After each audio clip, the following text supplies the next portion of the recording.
emang banyak pasien-pasienku yang lebih prefer treatment ini karena memang nyerinya lebih minimal dan juga karena suntikannya dikit, jadinya mereka lebih gampang tuh kalau mau beraktivitas lagi udah langsung bisa. Hai semua, welcome to our first episode of Beauty Talk with Elsky.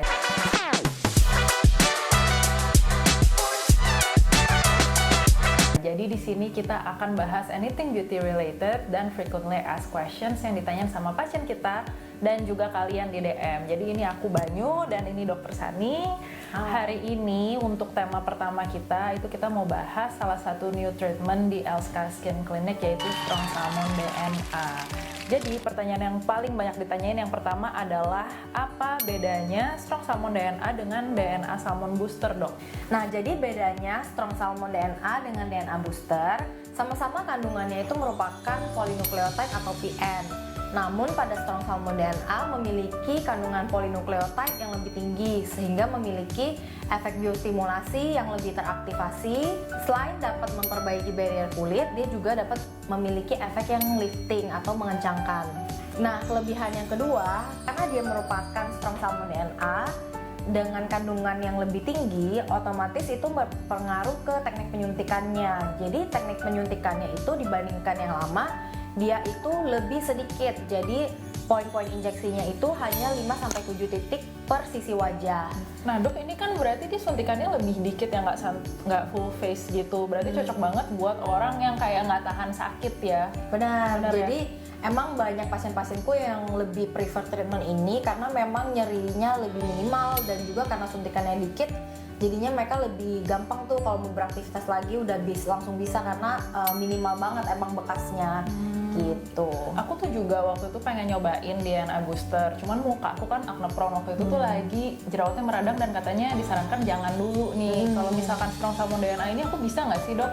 Oke, kalau untuk Strong Salmon DNA memang dia itu cocok untuk kulit yang berjerawat. Jadi bisa kita gunakan untuk kulit yang berjerawat. Tapi memang harus dilihat dulu sih kondisi jerawatnya tuh gimana. Kalau misalkan memang derajat yang berat, sebaiknya memang kita tangani dulu jerawatnya. Tapi kalau hanya derajat ringan itu bisa kita kombinasikan. Tapi tentu saja harus dibarengi juga dengan treatment atau perawatan jerawat lainnya ya. Jadi tetap harus diobati juga jerawatnya. Nah, jadi kalau misalkan kalian kulitnya itu acne prone, bisa banget nih kalau misalkan pengen skin booster terus habis itu biasanya nggak cocok, bisa banget pakai Strong Salmon DNA. Nah, Dok, ini ada pertanyaan kedua yang banyak juga ditanyain di DM. Strong Salmon ini cocok untuk usia berapa? Oke, jadi untuk Strong Salmon DNA ini base-nya itu berarti kan dia adalah skin booster ya. Jadi skin booster itu sebenarnya kita prinsipnya adalah memberi nutrisi pada kulit kita. Nah, untuk memberi nutrisi ini memang biasanya di atas 17 tahun itu sudah boleh. Misalkan di anak muda yang mau kulitnya lebih lembab, lebih glowing, terus juga pori-porinya lebih matte, lebih nutup. Selain itu juga kalau misalkan ada kayak gangguan pada barrier kulit itu juga bisa dilakuin gitu. Apalagi untuk pasien-pasien yang memang tujuannya untuk aging ya, kayak pengen ada pengencangan di kulitnya, pengen mengembalikan elastisitas kulit, itu juga bisa banget. Jadi memang start dari 17 tahun ke atas itu sudah bisa kita lakukan treatment ini. Jadi dari gitu. cukup muda sebenarnya udah bisa mulai ya, Dok. Kan ini suka ada misconception ya kalau misalkan masih muda itu nggak usah banyak treatment dulu. Nah, tapi kalau ini ternyata bisa ya kalau misalkan udah di atas 17 tahun. Nah, ini sekarang langsung aja kita ke pertanyaan ketiga yang sering ditanyain juga sama pasien yang di Elsky Skin Clinic. Jadi harus berapa kali sih treatment Strong Salmon DNA untuk hasil yang maksimal?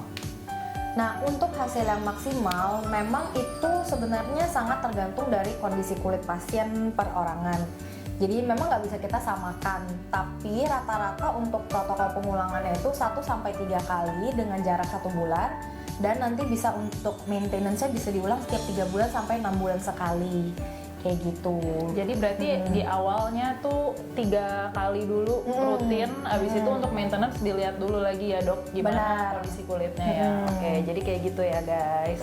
Nah, ini downtime-nya seperti apa sih, Dok? Oke, kalau untuk downtime dari treatment ini, balik lagi karena teknik penyuntikan poin injeksinya itu hanya 5-7 titik per sisi wajah, jadi untuk downtime itu memang minimal sekali. Kalian akan merasakan adanya kayak bumps atau bentol di area penyuntikannya, Namun itu akan gradually hilang dalam 1-2 hari Jadi saja. cukup cepet ya downtime-nya ya dok. Benar. Jadi kalau misalkan kalian ada banyak aktivitas, nggak usah takut downtime-nya kelamaan sih berarti kalau misalkan treatment ini.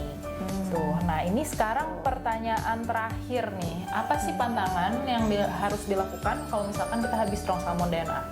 Oke, sebenarnya gak ada pantangan yang benar-benar melarang melakukan apa atau makan apa sih, tapi baik lagi dengan teorinya untuk skin booster ini kan memang dia ada hyaluronic acidnya juga, dan sebaiknya sih memang tidak dibarengi dengan atau tidak melakukan treatment yang ada energi panas setelahnya. Biasanya butuh dijarak dulu mungkin sekitar 2 minggu, jadi dia sudah punya waktu untuk terserap kulit, baru kita lakukan prosedur yang ada heatnya atau ada panasnya, misalkan seperti laser. Nah kemudian untuk yang kedua, kalau bisa memang setelah penyuntikan itu kita menghindari paparan sinar matahari yang berlebih ya. Sebenarnya sih nggak cuma treatment itu sih Banyu ya, memang rata-rata semua treatment kecantikan sebaiknya setelah prosedur itu memang menghindari matahari dulu, biasanya 1 minggu pertama gitu. Kalau bisa juga jangan terlalu olahraga yang berat atau berlebihan dulu, karena dikhawatirkan mungkin berpengaruh ke proses penyerapan produknya kayak gitu. Gitu ya. Oke. Nah, jadi kira-kira itu sih frequently asked questions yang ditanyain pasien dan juga kalian di DM. Kira-kira ada informasi lain nggak dok yang pengen ditambahin nih tentang strong salmon DNA? Untuk salmon DNA sendiri itu sudah cukup banyak ya memang di pasaran, tapi poinnya adalah kalian harus mencari salmon DNA yang kandungannya itu cukup tinggi supaya hasilnya juga akan lebih terlihat di kulit kalian, dan tentu saja harus sesuai indikasi apa yang kulit kalian butuhkan gitu. Oke guys, jadi sampai di sini untuk pembahasan kita hari ini. Kalau misalkan kalian punya request tentang tema yang perlu kita bahas, bisa langsung tulis di kolom komentar atau bisa langsung DM kita. Thank you ya Dr. Sani udah jawabin pertanyaan-pertanyaan ini. So yeah, that's all for today guys. Bye.